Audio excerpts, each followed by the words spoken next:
The Venice Neighbourhood Council elections are happening on Sunday. Right now, we are going to speak to Melissa DINER. Melissa is currently on the VNC as a community officer, and you are going to be running for secretary at the elections. Yes. Are you excited? Yeah, so excited, and thank you again for Yo Venice for having me. One of the initial reasons I got involved in the VNC was because long term I thought that I may want to have a career in serving in the public sector, primarily foreign service, but it was also because I'm a small business owner and I wanted to learn, so I'm happy to be here today. That's fantastic. Well, it's good to have you here because I would like to pick your brains, see your thoughts on what you think the VNC needs for the future. Yeah, I think that's a good question, and I think that more than anything, the reason why after volunteering with them for 4 years, you know, I started out volunteering with Tom Elliott from the Venice Ale House. He relaunched the Oceanfront Walk Committee that has always been a part of the VNC but hadn't been active for a while.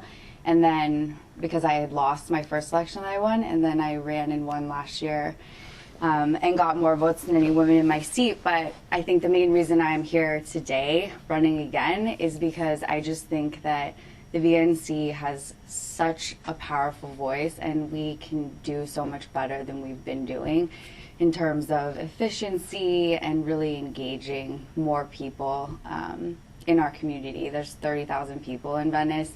You know, we get a few thousand people out for our elections, which is great because a lot of the other places don't even get that. But I think we can do a lot better job of engaging people. And I think one of the main reasons that I'm here and how I think that we can engage people is to just diversify and support new ideas and different committees and different individuals being able to bring motions in front of the board. You know, right now, Lupec, who works so hard and is so passionate about their topics, like they have what I think is a small group of people that are really passionate about those topics, but it dominates our agenda and it's made it difficult even for other committees like Oceanfront Walk Committee, who has submitted multiple motions over the last 2 years to get anything on the agenda. And I've seen the same thing happen from the public. You know, I serve on AdCom, we make the agendas for the board, and I just think we really need to have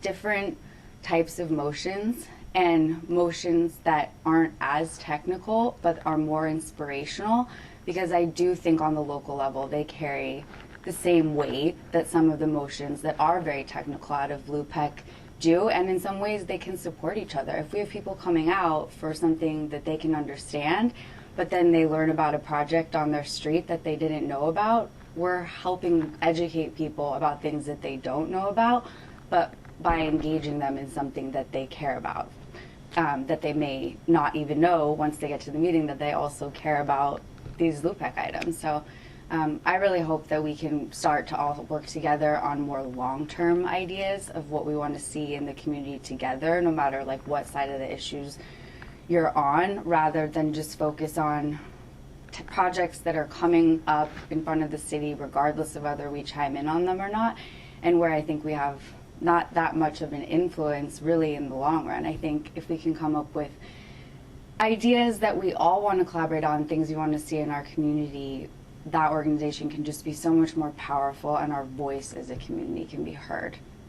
Well, you've really had experience with kind of raising the voices in Venice when it comes to different motions. You authored the motion for the Free the Nipple campaign, and that really blew up.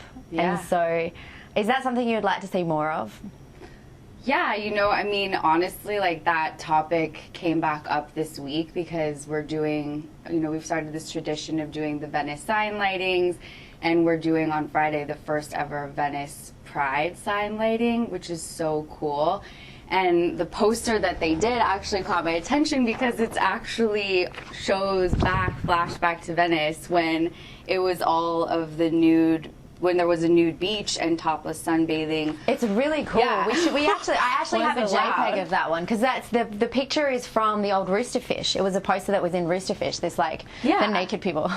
Yeah. So I reached out to these guys and asked if I could pick up some posters. It's you know, if you want to support what they're doing on Friday, it's the trevorproject.org/Venice Pride. But yeah, I think that what was so cool about that motion was I naively went into it really just saying, like, you know, I'm tired of like not having any young people come out to these meetings. Like, what can we do to like spark someone's attention?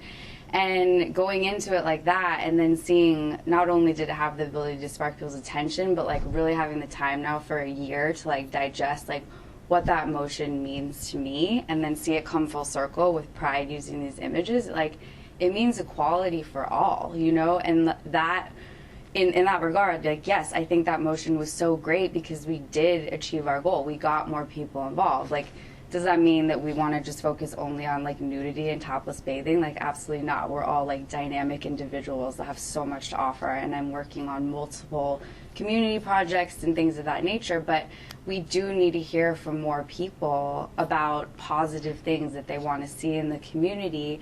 And it doesn't have to be that complex. You know, I don't think people know throughout LA there's 95 neighborhood councils, and you as an individual can submit a motion to be heard, and that could ultimately be considered in front of the city council. That's pretty special. And for people to not know about that, or not get the chance to at least try and go through that process, I think we need to encourage more of that, even if that's going to mean a little more work for us in terms of filtering and deciding how everything fits. I think we need to have more community feedback and committee feedback, and have those things be on the agenda, and balance it with, you know, some of the other people who also have a lot of things on the agenda right now.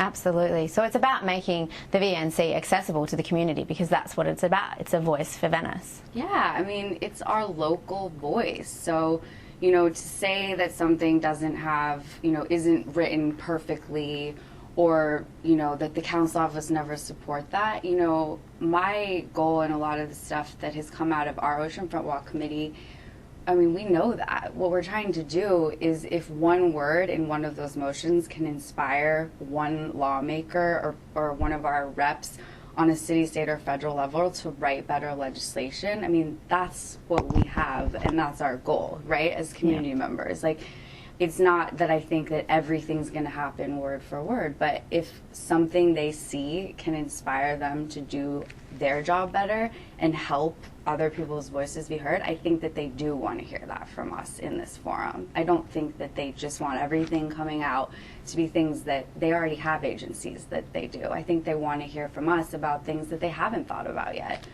Yeah, absolutely. And what do you think are the most important Venice issues right now?